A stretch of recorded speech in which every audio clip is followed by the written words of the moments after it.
1, 0. Vamos a ver la neurología periférica en el equino. Y lo que ustedes vean acá aplican las demás especies. Empecemos con la región de la cabeza. En la cabeza es muy fácil encontrar los siguientes nervios. En este orbitario. Saben que aquí, cranealmente a la cresta facial, está el foramen infraorbitario.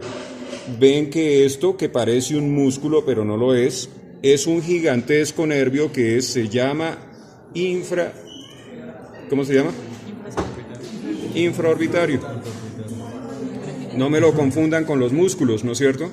Nervio infraorbitario. Vámonos más hacia abajo. Vemos que esta es la rama de la mandíbula y acá está el agujero o foramen mentoniano. Y ven cómo le da origen al nervio mentoniano. Acá en la superficie lateral del macetero vemos el nervio facial, emerge justo por delante de la glándula parótida. Apenas emerge, se bifurcó en una rama bucal dorsal, rama bucal ventral y el ramo comunicante que las está obviamente uniendo. Cogemos ahora la región del cuello. Después les muestro la parte interna de la cabeza donde verán muchos nervios. En el cuello, vemos que acá estoy levantando al músculo esternocefálico. En una vaca, pues como es doble el esternocefálico con sus dos partes, encuentran a ese nervio en medio de ambas. Es la rama ventral del nervio espinal accesorio. Es un nervio motor, hace que ese esternocefálico se contraiga. Rama ventral del nervio espinal accesorio. Vemos aquí, justo en el borde dorsal de la porción cleidocervical del brachiocefálico, este nervio es la rama dorsal del nervio espinal accesorio. Así de que tenemos rama dorsal y rama ventral del nervio espinal accesorio. Es un nervio motor y recordemos que es el 11º par craneal. Recuerden que el brachiocefálico en vaca, esta mitad es la cleido occipital y esta es la cleido mastoidea. En perro, que ustedes están estudiando también canino, pues lo mismo que en caballo, porción cleidocervical y cleidomastoidea, solo que la cleidocervical del perro es muy grande, abarca mucho acá en el dorso. Notamos que aparecen bajo el brachiocefálico ramas ventromediales motoras de los nervios cervicales y van como peldaños de escaleras en orden. Ustedes saben que hay 7 vértebras cervicales, así de que van en orden. Notamos acá al músculo escaleno. Ese músculo escaleno, en este caso sería escaleno ventral, presenta sobre él 2 ramas nerviosas claves. Son las ramas ventromediales motoras del 6º y 7º nervios cervicales. Fíjense las dos cómo se unen, formando un solo nervio, que se le llama nervio frénico o nervio diafragmático. Es motor y hace contraer al diafragma. Vámonos arriba del cuello. Notamos que al levantar todo el paquete de músculos, estoy sacando ahora el músculo complejo o semiespinal de la cabeza, aparecen esos nervios en la superficie medial del complejo, son las ramas dorsomediales sensitivas de los nervios cervicales. Son sensitivas. Eso explica por qué cuando montamos a un caballo y le presionamos acá con la mano, puede ser por descansar nosotros o lo que sea, el caballo se detiene, porque le estamos presionando ramas sensitivas. Ahora volvemos acá. Estamos en la transición de la región cervical o cuello a la región torácica. Aparece el plexo braquial. Es una estructura nerviosa mixta, quiere decir que hay fibras sensitivas, que hay fibras motoras y hay fibras que llevan los dos componentes. El plexo braquial todos lo tenemos bajo la axila, muy profundo, ¿sí? En todas las especies, incluido el humano, origina 11 nervios que ya están disectados para ser mostrados en el miembro torácico, ya se mostrarán. Plexo braquial. Se forma con la anastomosis, es decir, con la unión de las ramas ventrales de los 3 últimos nervios cervicales y los 2 primeros torácicos. Así se formó el plexo braquial. Acuérdense del número 32, 3 últimos cervicales, 2 primeros torácicos. Formaron una estructura mixta que ya formada origina 11 nervios que van al miembro anterior. Sigamos avanzando, entramos a la cavidad torácica. Notamos algo muy sencillo de aprender. Ven el corazón y notan arteria aorta descendente. En todo cuadrúpedo, sin error, sabrán vago arriba, estoy hablando del nervio vago, vago arriba, frénico abajo. Esto es el nervio vago izquierdo. Esto es el nervio frénico izquierdo. Recuerden que ese nervio frénico se formó con la unión de las ramas ventromediales motoras del 6º y 7º nervios cervicales. Nervio frénico, si yo lo jalo, ven que está produciéndose movimiento allá. Este nervio vago, ¿de dónde vendrá? Viene del encéfalo. Es el 10º par craneal. Viene del encéfalo. Baja por el cuello y lo notamos aquí. Observan entonces que yo estoy levantando acá la vena yugular. Levanto este músculo que en la vaca no lo encuentran, es el homoioideo. Bueno, aparece el esófago. Estoy al lado izquierdo, recuerden que el esófago va al lado izquierdo del cuello. Pero no disecté acá esto porque se ve muy bonito así sin disección. Vemos 3 cosas acá. Arteria carótida común izquierda. Y fíjense cómo va acompañada a un lado por un nervio muy grueso y al otro lado, en el lado opuesto, por un nervio muy delgadito, parece un filamento. El que es muy grueso es el tronco vago simpático. Tronco vago simpático. Viene con el nervio vago y un nervio que sube desde el ganglio estrellado que se llama tronco simpático cervical. Así se formó el tronco vago simpático que lo vemos ahí, casi que pareciera otra arteria ahí.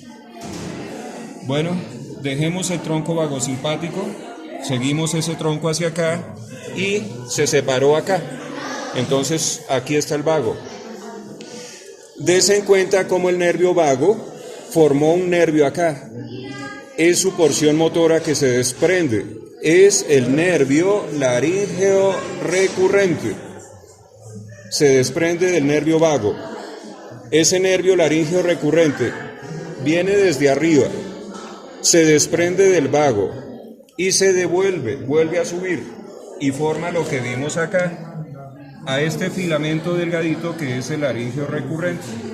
O sea, este nervio hizo un recorrido doble. Primero bajó pegado al vago, desde el encéfalo, bajó y va por el tronco vagosimpático. El nervio vago apenas entra al tórax, fíjense, justo detrás del callado aórtico, desprende su porción motora. Es el nervio laríngeo recurrente que se devuelve y ahora sueltico solito subió acá para llegar hasta los músculos de la laringe. Bueno, ¿hacia dónde va el nervio vago? El nervio vago, fíjense que hace lo siguiente, vean tan bonito que está en este caballo todo. El nervio vago, tanto derecho como izquierdo, este es el izquierdo, se bifurcó sobre el esófago, mire, esto es esófago, formando tronco esofágico dorsal, tronco esofágico ventral. Este tronco esofágico ventral lleva fibras parasimpáticas del nervio vago y va hasta el estómago, o sea, disminuye la contracción del estómago, el tronco esofágico ventral. Aquí vemos el tronco esofágico dorsal, también lleva fibras parasimpáticas preganglionares que van al restante paquete de vísceras del abdomen. Tronco esofágico dorsal, miren cómo se unió con el del otro lado. Esto sí que casi que está como un dibujo, se ven los dos componentes. Bueno, tronco esofágico dorsal, tronco esofágico ventral. ¿Dónde se originaron? En el nervio vago. ¿Qué tipo de impulsos nerviosos llevan? Parasimpáticos preganglionares. Ahí terminó el vago como tal. Bueno, aquí obviamente vemos el nervio frénico y notamos que queda seccionado. Ese nervio frénico quedó seccionado porque aquí venía el diafragma, ¿no es cierto? Entonces terminaba en el diafragma haciendo que él se contrayera. Es un nervio motor, es el motor del diafragma. Fin de cabeza y cuello. Esperen. Aquí vemos la inervación parasimpática, ¿no es cierto?, del cuello y vísceras torácicas y abdominales. La inervación parasimpática la hizo el nervio vago. ¿Dónde estará la inervación simpática? Muy fácil. Levantemos acá al músculo escaleno. Levantemos estas arterias. Serán vistas en su momento. Y aparece esa estructura. Es el ganglio estrellado o cérvico torácico. Bueno, el ganglio estrellado da origen a 4 nervios. Vamos a mirar cuáles son esos nervios. Empecemos buscando uno que se adhiera al nervio vago. Aquí tengo el nervio vago, ¿no es cierto? Esto es nervio vago. Y ven cómo se adhiere del ganglio estrellado un nerviecito que sale de ese ganglio, se adhiere al vago. Eso demuestra que esto es el tronco simpático cervical. Así se formó en este punto el tronco vagosimpático, cuando se unió el vago con el tronco simpático cervical que salió del ganglio estrellado. Estamos viendo ahora inervaciones simpáticas. Tienen efecto contrario a lo que hace el vago. Sigamos mirando qué más nervios salen del ganglio estrellado. Sabemos que esto se llama plexo braquial, ¿no es cierto? Del ganglio estrellado entonces notamos que salen unas ramitas hacia arriba, no importa cuántas, pero van al plexo braquial. Entonces se llaman ramas para el plexo braquial. Nos quedó un nervio intermedio acá, entre el tronco simpático cervical y las ramas del plexo braquial. Es el nervio transverso del cuello. Da inervación simpática al cuello, es decir, palidece la piel del cuello, hace piloerección del cuello, ¿no es cierto? Entonces, esto es inervación simpática para esa región. El tronco simpático cervical lleva impulsos simpáticos preganglionares a la cabeza. Entonces, llevemos inervación simpática a la cabeza, usamos esta vía. Llevemos inervación simpática al cuello, usamos esta otra. ¿Cómo se llaman ellas? La primera, la que va a la cabeza, tronco simpático cervical. La que va al cuello, nervio transverso del cuello. La inervación simpática que va a miembros anteriores, ¿de dónde viene? Bueno, viene del ganglio estrellado y se llaman ramas para el plexo braquial. Solo me falta dar inervación simpática al corazón y pulmones, aumentando frecuencia cardíaca y produciendo broncodilatación pulmonar. ¿Cómo lo hacemos? Entonces cojamos el ganglio estrellado y notamos que va en la parte más caudal de él bajan unas ramas que se dirigen al corazón y pulmones. Son las ramas cardíacas o cardiopulmonares. En un paciente vivo, si yo estimulara estas ramas, ¿no es cierto?, inmediatamente aumenta la frecuencia cardíaca y se produce una broncodilatación. Hay quien las ve tan chiquitas y ven que hacen esa labor tan importante. Notamos que nos queda una cinta acá nerviosa intermedia y viene por debajo de los extremos dorsales de las costillas. Este nervio es el tronco simpático torácico, único nervio que llega al ganglio estrellado, tronco simpático torácico. O sea, concluimos, del ganglio estrellado salen 4 nervios y solo llega uno. Salieron tronco simpático cervical, nervio transverso del cuello, ramas para el plexo braquial y ramas cardíacas o cardiopulmonares. Esos son los 4 que salen, son simpáticos, ¿sí? Y el único que llega es el tronco simpático torácico. Ahora sí terminamos.